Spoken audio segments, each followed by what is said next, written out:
So we're going to talk a little bit about strategy and its, how it's done, if you will, within corporate America, and some challenges that we see from the implementation side. So one thing is, well, it's very fundamental at its core.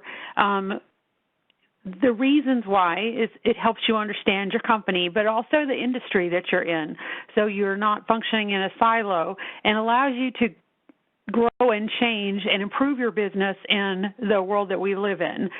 So there's a way that it's done. So you start with a vision and a mission, and then you do your goals and objectives.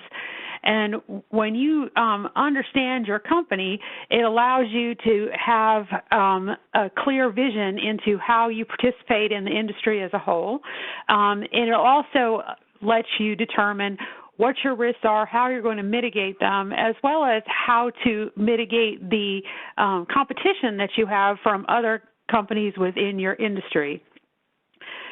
So if you're able to do this, you can design your company's operations in a way that will help you achieve a better performance and productivity, and ultimately a better profit immediately and in a longer-term format.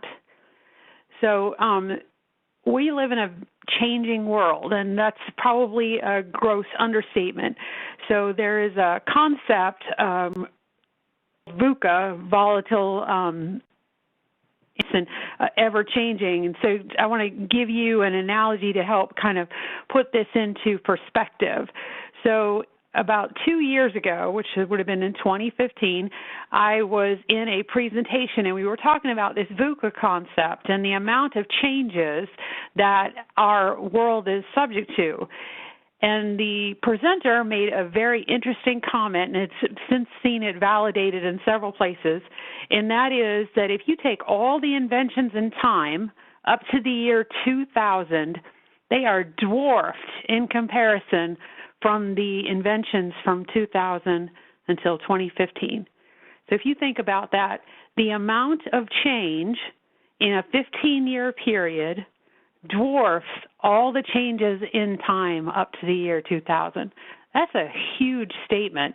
And if you think about that and the amount of change that is subjugated to an individual as well as a company in that period of time, it really makes you have an appreciation for that feeling of overwhelmed that you get from time to time, and it's because you just have that immense amount of change coming at you. And companies are no different. They have all of that change coming towards them. So they must adapt in order to be able to function within their industry.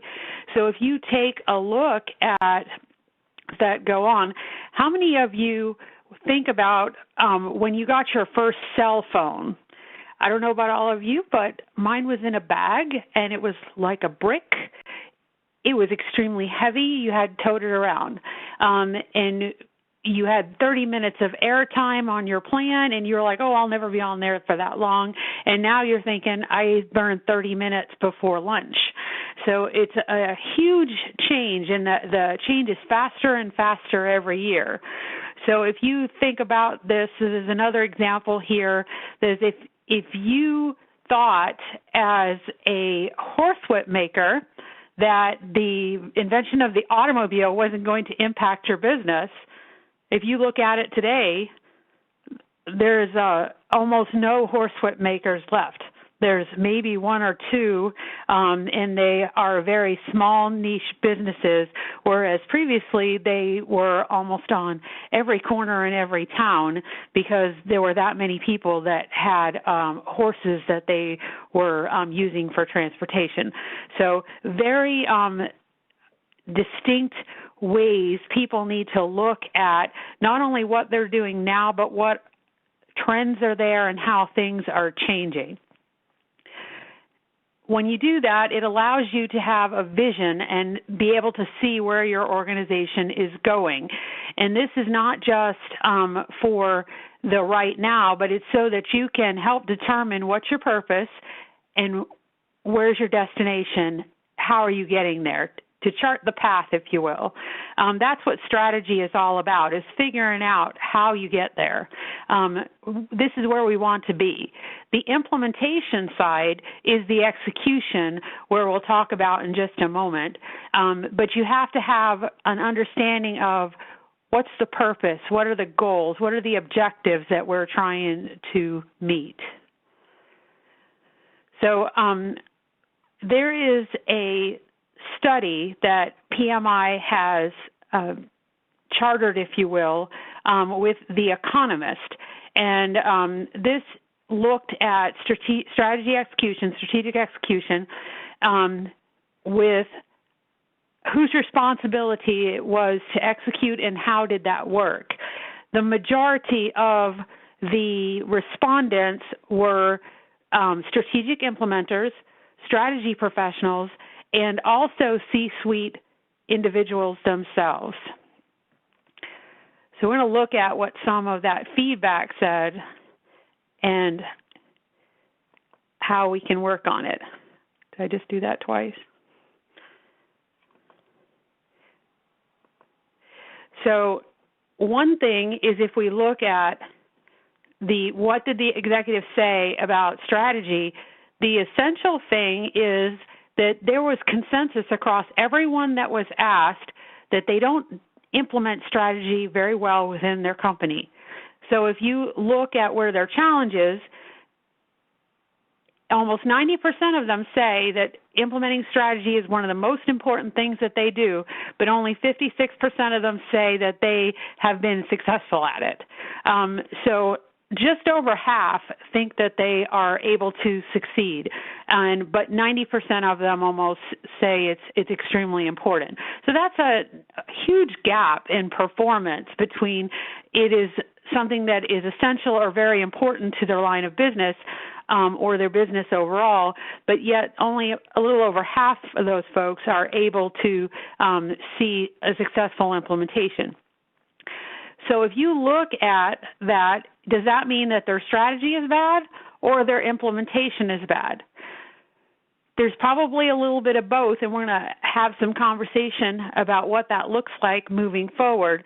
But a lot of that has to do with alignment. So you have to be able to make sure that you can actually achieve the strategy that you plan.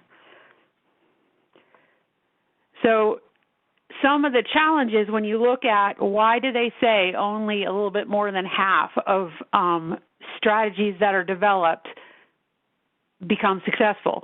And when you look at that, those respondents say that the C-suite people who developed this strategy, they went off and did their strategic plan, and all of a sudden, the time comes to implement, and these guys are nowhere to be found. So for you guys that are on the call, you have a chat window, and I'm going to start asking you some questions, and it would be fabulous if you could type in for me some answers. So, hi there, I hope you enjoyed that last clip. My name is Michael Malutis, and if you'd like to watch the full 60 minutes of that last webcast, while also getting complete unlimited access to our entire library of IT learning, simply visit our subscribe page at greatpro.org/subscribe. Unlimited annual access is $199 per year, but if you use the coupon code LEARN2EARN, you can drop that membership fee to just $149. That's less than $13 per month for unlimited access to over 1,000 hours of on-demand career development, covering the entire spectrum of IT management best practices, including business analysis and requirements, software development, quality and testing, risk management, process improvement, project management, and even digital transformation. But your membership doesn't just give you unlimited access to our vast learning library.